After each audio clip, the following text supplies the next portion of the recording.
Job 80, the architectural drafter. Okay, and this is a mid-level role, coming in at a $65,000 annual salary. Yeah, and we need to immediately dispel the notion that a drafter just, traces lines on a screen. Right, it's way more than that. Oh, absolutely. The source makes it clear that at this level, they're the guardians of performance details. I love that phrase. It's accurate.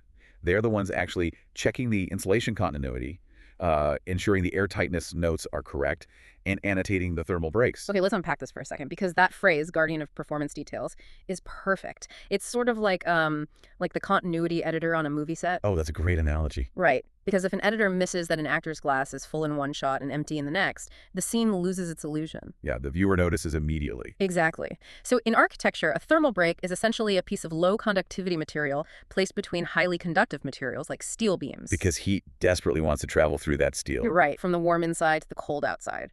And if the drafter misses annotating that thermal break in the drawings, if they just miss that one detail, the entire plot of the building's energy efficiency just falls apart. The heat leaks out, the energy bill spikes, Yeah, and basically the green building fails. exactly. Because that oversight creates a literal bridge for energy to escape. Fixing it requires a tremendous amount of proactive communication from the drafter. Coordinating all those tiny details. Yes, across hundreds of pages of plans, sections, and elevations. It's intense. But looking at the foundation of a building isn't just about heat and lines on paper. Let's look at Job 69. Ah, yes. The Acoustic and Indoor Air Quality, or IAQ, support specialist. Sitting right at a $77,000 salary. So sound and air, the invisible stuff. Yeah, and the source throws around a lot of acronyms here, like NRC, STC, and VOCs. Right, okay, so if I'm translating this correctly, NRC is noise reduction coefficient. Basically how much sound gets swallowed by the ceiling panels so a crowded office doesn't sound like a gymnasium. Exactly. And STC is sound transmission class. Mm-hmm. So if a garbage truck honks outside, STC measures exactly how much of that noise gets blocked by the exterior glass before it actually reaches your ear. Okay, that makes sense. And VOCs. Those are just as critical: volatile organic compounds. Oh, like the new car smell. Yes. That new car smell of fresh paint or new carpets is actually toxic chemical off-gassing. Wow. Yeah. So the IAQ specialist ensures those materials are swapped for low-emitting alternatives, so the building doesn't just perform well on a spreadsheet, but actually feels healthy to occupy. Right. The source highlights that they spend their midday coordinating with mechanical engineers about ventilation assumptions. Which is so important. It's not just picking nice-sounding wall panels. It's ensuring the mechanical lungs of the building are pumping enough fresh outside air to dilute any lingering indoor pollutants. Okay, so we've got the immediate physical details managed. The drafter is stopping heat leaks, and the IAQ specialist is filtering the air and buffering the sound. Right. But a building doesn't just exist in the present moment. We have to widen the scope a bit. Like, how will this structure survive the future, and what is its true cost to the Earth? Which brings us to Job 68, the resilience and climate risk analyst, coming in at $78,000. The text calls this person a professional future translator, which is such a cool title.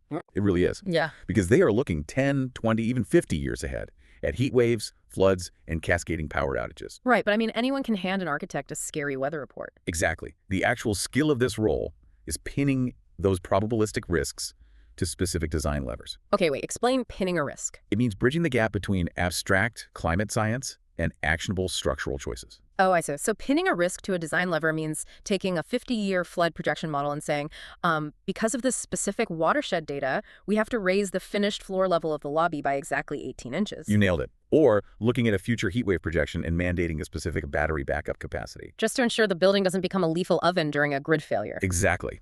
But that introduces a massive new problem. Oh. Yeah. If the risk analyst tells you to build higher, thicker walls to survive climate change, you need more concrete and steel. So who makes sure that in trying to survive climate change, the project isn't accidentally emitting so much carbon that it makes the global crisis worse? Ah, the trade-off. That falls to Job 67, doesn't it? The Life Cycle Assessment, or LCA, specialist. Yep, an $80,000 a year role. The text says this is the person who gives sustainability its teeth by tracking embodied carbon from extraction to demolition. They are essentially a forensic accountant for nature. I love that.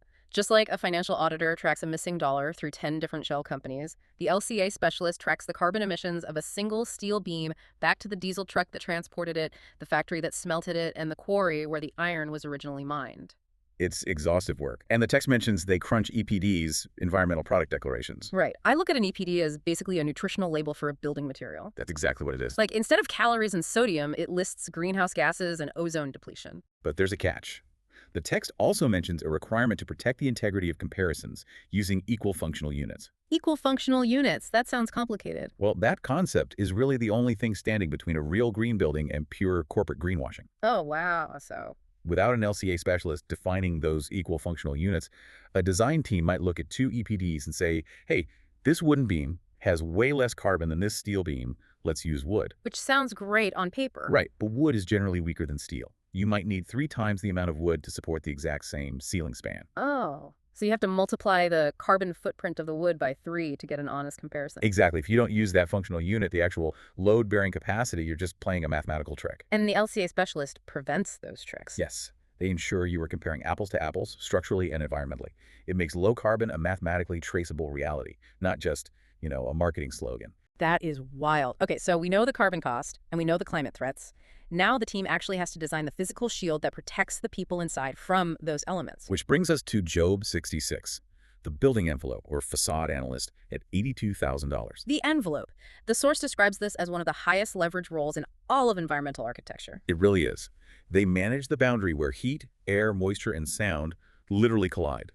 They're hunting for what the text calls quiet disasters. Right, so we aren't talking about a roof collapsing here. No. We're talking about chronic, slow-moving failures that show up years after handover. Like chronic leakage or mold festering inside the drywall or those cold winter drafts you can never quite pinpoint. Exactly. And to find these weak points, they have to use thermal imaging cameras or conduct blower door tests. Oh, blower door tests are crazy. That's where they literally pressurize the entire building with massive fans to hunt down microscopic pinhole leaks in the facade, right? Yes. They're building this detailed detective mindset.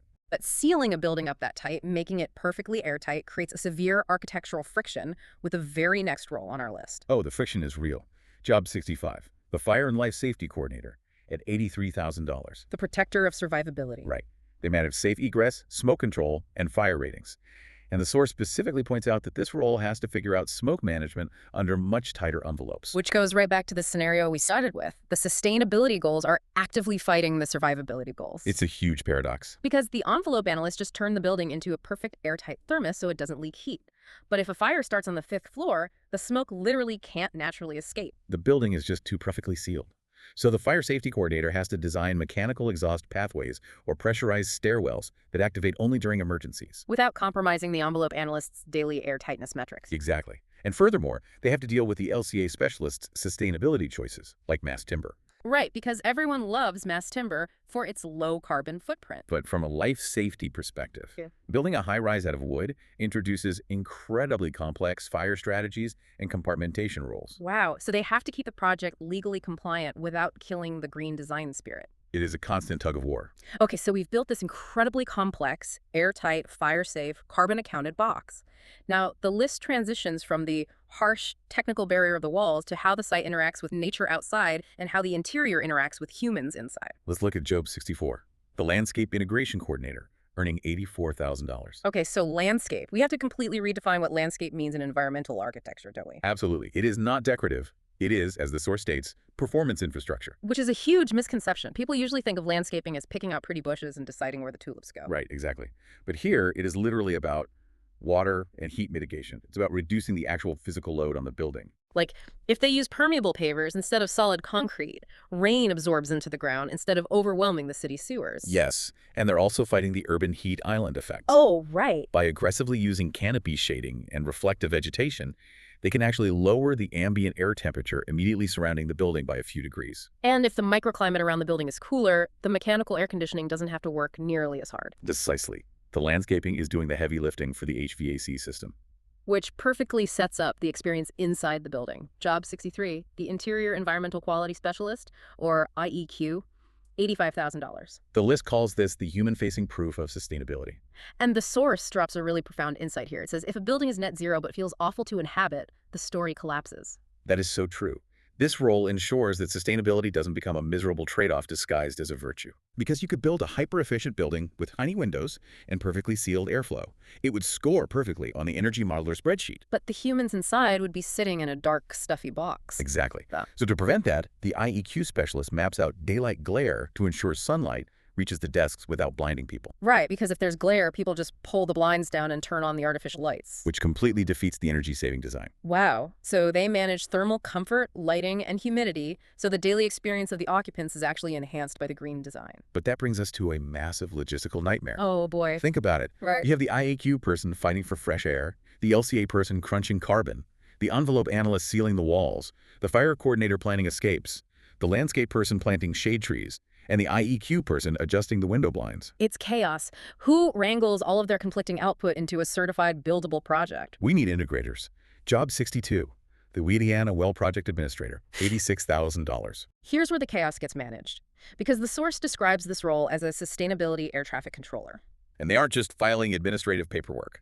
They are managing a massive web of credit tracking and evidence collection across all these different disciplines. And the key differentiator for this role is critical judgment. Oh, absolutely. Yeah. They have to spot the chain reactions. Give me an example. Okay, so if the landscape coordinator changes the tree species outside, it changes the shade profile. That alters the IEQ specialist's daylight map, which in turn might require the mechanical engineer to adjust the cooling load. Wow. Yeah, the LE administrator has to see that entire collision before it happens and ensure the project doesn't lose its sustainability certification mid-flight. Unbelievable. And right above them is Job 61, the architectural intern 2 or graduate architect making $88,000. The source calls this the becoming real stage of practice. Because this is a newer architect who finally takes on package ownership. This is where the theory actually hits reality. Yes. The graduate architect becomes the hands-on integrator of all these abstract environmental strategies. They translate them into dense technical drawings that the contractors can actually build. Right, because you can have the best acoustic and thermal strategies in the world, but if they aren't drafted with absolute precision, the contractor will build it wrong. Exactly. The afternoon of this role is spent relentlessly running QA checks, quality assurance, so that internal team markups don't mutate into multi-million-dollar physical defects on the construction site. Okay, we are entering the final stretch. We've reached the top of Tier 3. As we cross into this final group, we transition from integrating strategies to bearing the ultimate legal responsibility, shaping the core design, and driving the most expensive decisions with hard data. Job 60, the licensed architect, $97,000. This is a major professional threshold. They have the power to legally sign and seal documents. And because of that stamp, mistakes now have massive legal, ethical, and financial consequences. They are the ones representing the firm's competence to clients and city regulators. They take the heat if things go wrong. Next up, Job 59, the sustainable design architect at $98,000. What's interesting here is the text notes they don't operate as a separate sustainability department. Right. They weave passive strategies and building massing into the architecture from day one. They treat performance as part of beauty. Which means they guide the team through trade-offs, knowing exactly where to spend on complexity and where to simplify when the client's budget inevitably tightens. And now we hit the peak of our list, the top of the tier, Job 58, the building performance analyst at $99,000. And Job 57, the energy modeler crossing the six-figure mark at $100,000. Yep. So what does this all mean? Look at this dynamic. The licensed architect at Job 60 carries the legal risk, right? They could literally be sued. They sign the documents. Yes. Yet the pure data and modeling roles, Jobs 58 and 57, actually command higher salaries. Why does the data out-earn the legal liability here? It comes down to financial leverage. The source text explains that the performance analyst creates decision advantage. Decision advantage. Right. And the energy modeler.